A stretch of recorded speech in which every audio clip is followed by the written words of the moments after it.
listening to the best of the Martha Zoller Show. To hear the full show each day, tune in to AM 550 and FM 102.9 WDUN or log in to accesswdun.com and click the Listen Live button from 9 to 11 Monday through Friday.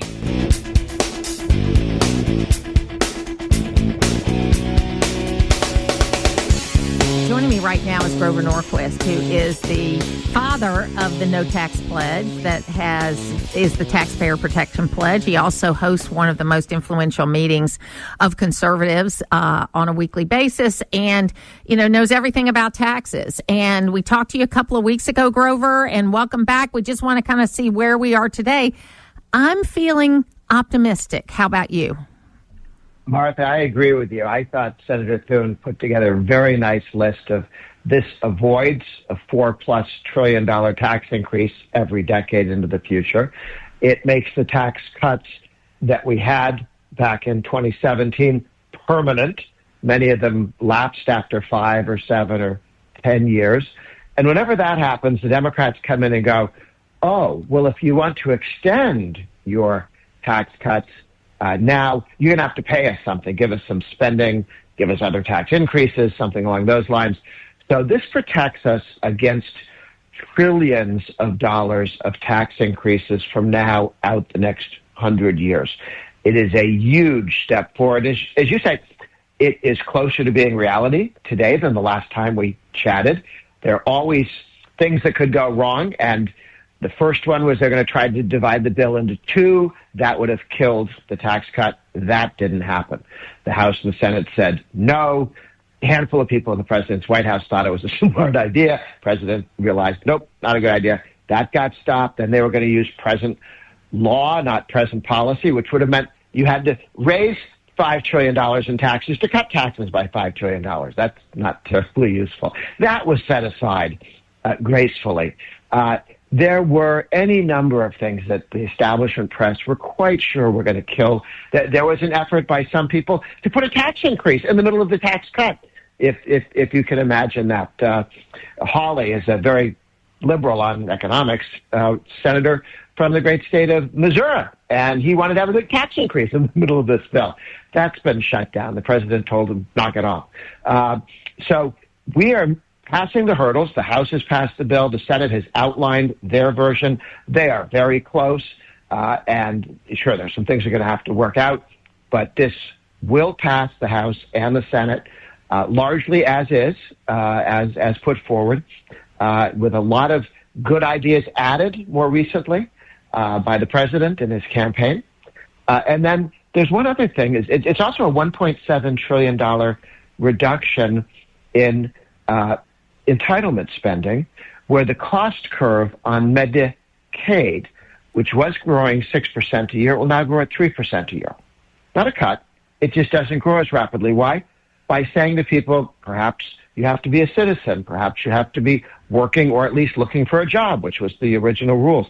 Taking some of the waste that Obama put into that program in order to make it an increasingly welfare program that he thought would buy him votes. That modest reform over a decade saves hundreds of billions of dollars. When you're spending a lot of money, a small reduction in the increase of the spending saves a great deal of money. And there's another thing. I was talking to Russ Vogt, who runs the Office of Management and Budget, and he said this $9.4 billion spending reduction, the rescission, this had been passed by previous Congresses. Now the House, the Senate, and the President are looking to say, we don't want to spend this $9.4 trillion on foreign aid, on national public radio. I wish it was $9.4 trillion worth of that. Yeah. Pardon? I said, I wish it was $9.4 trillion, $9.4 billion. Yes. Thank you. I confuse the T and the B on my computer all the time because when I was younger, it was always billions. I know. What was that quote from Proxmire? And when it started out, it was a million here, a million there. Pretty soon you have real money. And then it was a billion here, a billion there. And now it's a trillion here, a trillion there. pretty soon you'll have real money.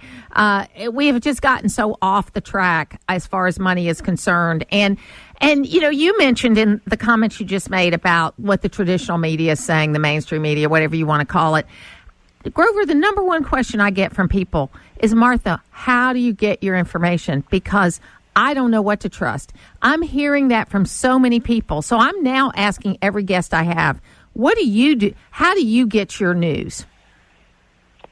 It's a good question. At our website, Americans for Tax Reform, ATR.org, we have a number of staffers who go through everything that's going on. We put together the list of what in the tax bill, yes, which one of the members of the Tax Writing Committee told me was, well, we put it into English.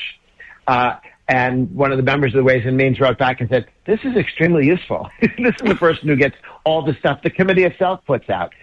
Sometimes congressmen and senators and staffers there write in a code with acronyms that are a little tough for people to understand, even congressmen. So at our website, atr.org, we tweet lists. This is the list of what's in the rescission package in English. This is the list of all the tax cuts in the great big beautiful bill in English. We try and take all of the good facts, and Congress does a good job of putting the numbers out, but not always to make it clear to people who don't do this all day and who don't know what acronyms. Have you ever seen what the acronyms mean? Have you ever seen something called ground news? Have you ever seen that? It's very familiar. The name's familiar. I'm not sure that I have. It was a couple of NASA scientists who were having, smart people that were having trouble following the news. So they put together an app, a program. It's not a news source, but what you do is you go in and you look at, say, a story that you're following or a topic that you're following, and it gives you who's carrying it and at what weight it is, meaning that how many left-leaning, how many right-leaning, how many independent. And it's really helpful to me because you can kind of see who's carrying the stories and how widespread they are. I find it really helpful in kind of wading through all the stuff I get. Ground news. Ground news, yep. It's very interesting. But anyway, getting back on the tax thing, I always love talking to you about this because, I say to people all the time, tax cuts do not cost money, okay? What costs money is what you spend. So we don't have a spending problem. You look at the last tax cuts in 2017, went into effect 2018. Revenues have gone up something like 30 or 35% since then. We've just spent so much more than what we took in. And until we get the spending under control, and sadly what happened in Minnesota over this weekend was in large part because the Speaker of the House there voted with the Republicans to not give Medicaid to illegal immigrants. And that's basically what we're doing on a federal level with this bill is we're saying, hey, we want mothers and children who need Medicaid to get Medicaid. We don't want able-bodied working people or illegal immigrants to get Medicaid. That is a message that people are supportive of. It is, and the establishment press doesn't like to point out that fact. This bill came within one vote. The changes on Medicaid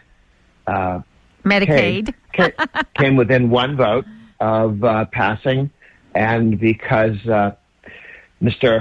McCain was just irritated, he had promised everyone he was going to vote for it. He decided he didn't like President Trump, so he voted no. That would have saved taxpayers $1 trillion over a 10-year period simply by reducing the cost curve of Medicaid. And we would have saved that money 10 years ago. And every 10 years into the future. Yes, absolutely, absolutely. So, Grover, everybody should go to atr.org and see what you guys are putting out there. It's a resource that I've used for 30 years, and I appreciate everything that you do, staying so singularly focused on what the real story is. I appreciate it, Grover. Thanks for being with us today. Hey, thank you. Good to be with you. It's where North Georgia comes to talk. It's the Martha Zoller Show on AM 550 and FM 102.9 WDUN. I was at the Young Women's Leadership Summit conference this weekend and met Kaitlynn Wheeler, who swam with Riley Gaines at the University of Kentucky and is now an activist in this field. And so I asked her if she could come by today and talk with us. So Kaitlynn Wheeler, welcome. Thank you so much, Martha. I am super excited. What a fun last weekend it was, and it was lovely meeting you and just really excited to be here. So tell folks your story first. What's your swimming story, and then what happened at the University of Kentucky? Well, I would say my advocacy started really as an athlete myself. I started swimming when I was 4 years old, made it an early goal of mine to compete in college, and I had the honor of getting to go to the University of Kentucky, where I swam with Riley Gaines, who is very well known at this point. I had to compete against a male at our 2022 NCAA championships and change in the locker room with him. His name was Leah Thomas, or Will Thomas. And so I loved being a student athlete. I loved swimming. It taught me so much, how to fight through adversity, lead under pressure, and really never back down. But this is, of course, in college, where I also firsthand saw how our culture has truly drifted from truth. And I think COVID really was the first test to see how far people were willing to go and allow themselves to be manipulated and controlled. And then, of course, we had the whole Leah Thomas situation, being forced to allow a man into our sports. It was absolutely crazy. But that became a place where I realized something was deeply broken in our system, and that athletes like me were paying the price for political correctness. And so tell us kind of what that was like, that particular NCAA. It was the NCAA finals, right, that this all happened in? Yes, so this is essentially the pinnacle of your season, arguably the fastest meet in the entire world. You have Olympians, you have world record holders, really the phenoms of sport, of the female category there, competing where this male was allowed to compete with us. Of course, he was ranked in the 400s, 500s at best as a male.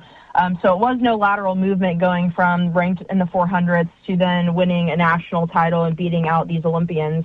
It was one of really the most surreal and disheartening experiences of my life. I think I couldn't believe really what was happening until I saw the race get set off, until I saw him, cruise into the wall body length ahead of the other swimmers. It felt like every ounce of our training, the sacrifices that had been thrown, or that we had been through, were thrown out the window. We were completely disregarded. Our hard work, our opportunities, and our equal rights were completely disregarded by the NCAA and by Leah Thomas himself. He could have said, no, I understand that this is unfair. I'm not going to go along with these rules. Of course, we point the finger at the NCAA, but also I think there's a finger to point at him as well for completely disregarding every single female athlete who had worked their entire lives to get to that meet and were essentially told to smile and stay quiet and be inclusive, but we weren't being included. We were being erased. So what's the status now across the country with Save Our Girls Sports? I know we passed it in Georgia. It was the executive order was signed at the White House, but there's a lot of work to be done state by state, right? Absolutely. This executive order, I think it's important to note that executive orders, they can be taken down just as quickly as they were put up by the next president. So our goal is to get this, written into law, passed through all three legislative branches. I think we can do this because we see the overwhelming majority. I would say, the data says it's an 80-20 issue, but I believe it's way more drastic than that. I think it's a 99 to 1% issue. So many people agree. This is not a political issue. It's not a Republican versus Democrat. Unfortunately, the elected officials in these states, the Democrats, will not stand for women. They're willing to die on the Hill to allow men into women's sports. It's completely insane. But we know that the people in these states, they have common sense, they have sanity, and so I believe that we can get this done. But it's really about parents and athletes and leaders pushing back in these states and holding their elected officials accountable. You see, we vote for our elected officials in these states, so it's important to take note of who and what they are putting into law, what they are subjecting essentially these young girls and women into in these states, environments where men are being allowed to go into private areas of undressing, it's important to do your research and to know who you're putting into office, because that's essentially who is going to, put you in these horrible, vulnerable situations that I would never myself or my future daughter to ever be in. You swam at the University of Kentucky, and so right now they have an interesting situation where Kentucky is an extremely conservative state, even among the Democrats that are in that state. But they have a Democrat governor who is thinking about running for president. So how has Kentucky been on this issue?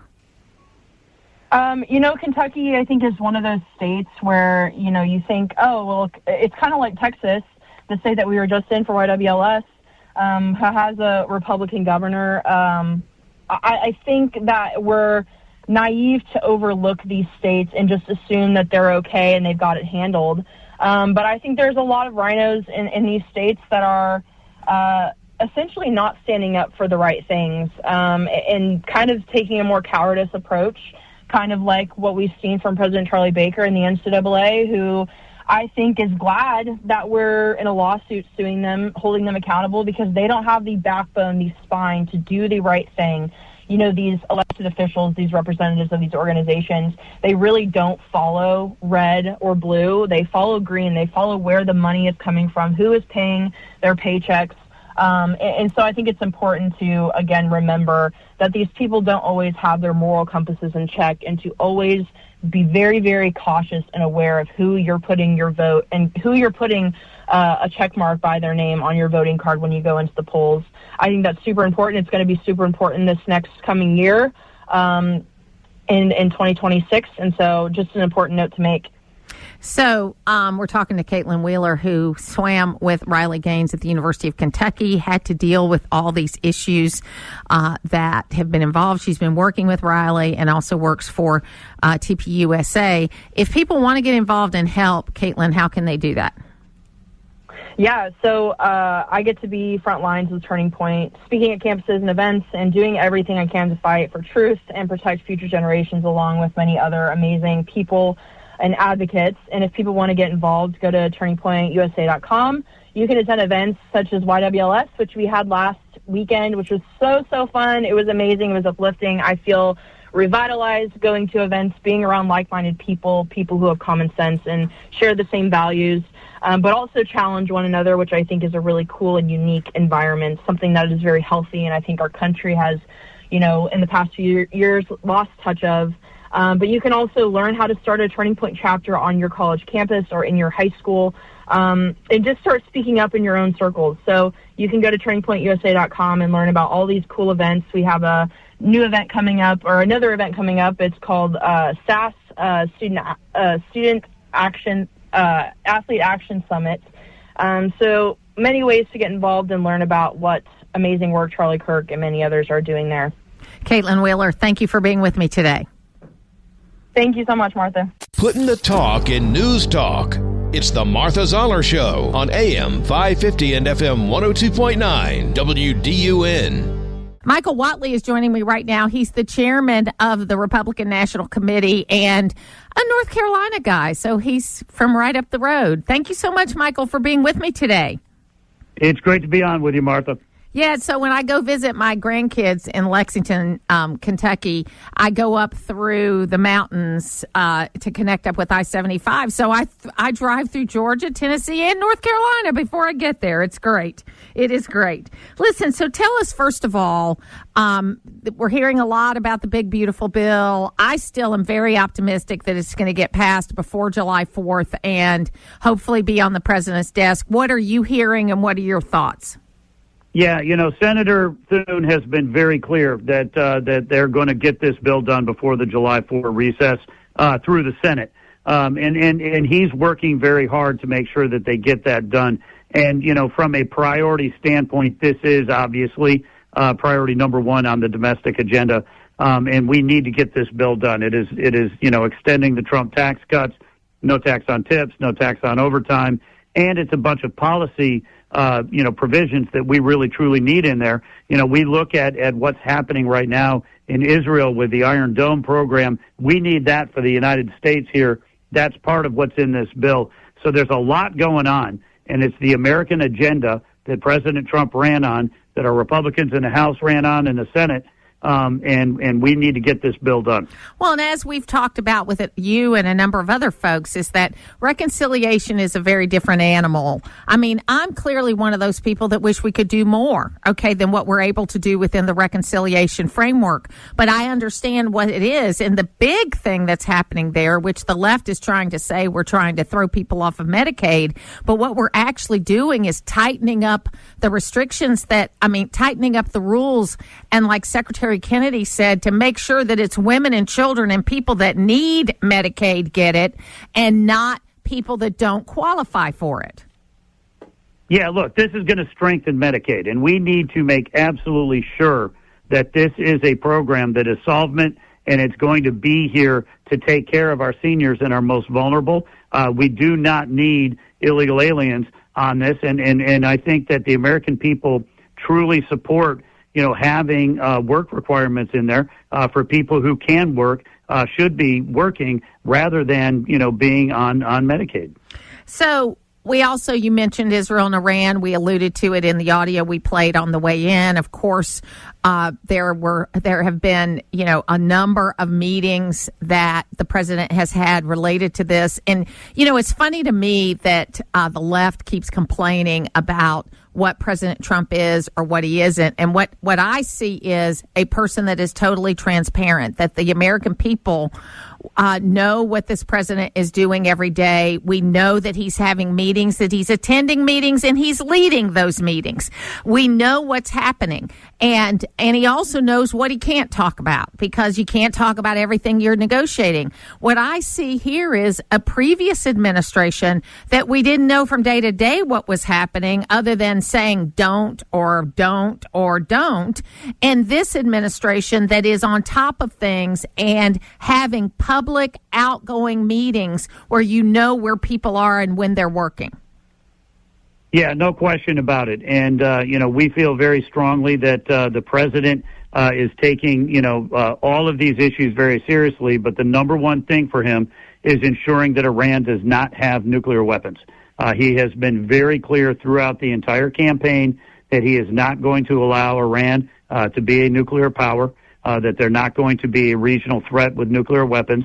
That's exactly what he is working on right now. And I think that, everybody needs to kind of step back and reflect on the fact that the president, as you said, is in the middle of these negotiations and is over it. I think one of the strongest statements that I have seen on this issue by far was from our ambassador to Israel, Mike Huckabee, who sent the president a text and said, "Mr. President, I trust you. I am living here in Israel right now, and we are going through the bombing runs. We are going through the missiles, but I am not going to bother you on a day-to-day basis because I trust you, and I know that you have America's interests and Israel's interests at heart."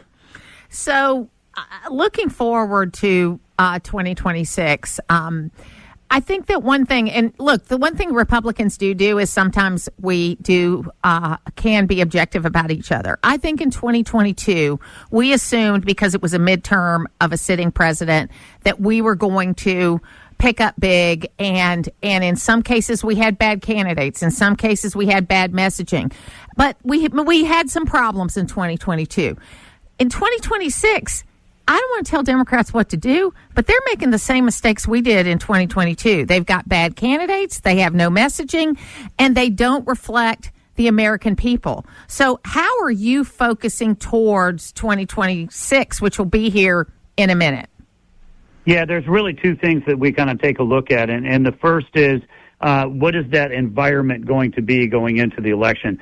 And we are seeing now already signs that the environment is getting better because grocery prices are down, gasoline prices are down, interest rates are down, inflation is down, job growth is up, and real wages are up. So, when you look at it from a statistical perspective, American families and American workers are already doing better, and we are just not even 6 months into this administration at this point.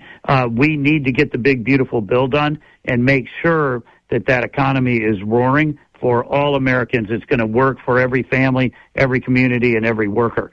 The second thing that we have to do, and this goes back to what you said, is we need to have really good candidates running really good races. We need to get out the vote, and we need to protect the ballot. So at the RNC, what we're doing,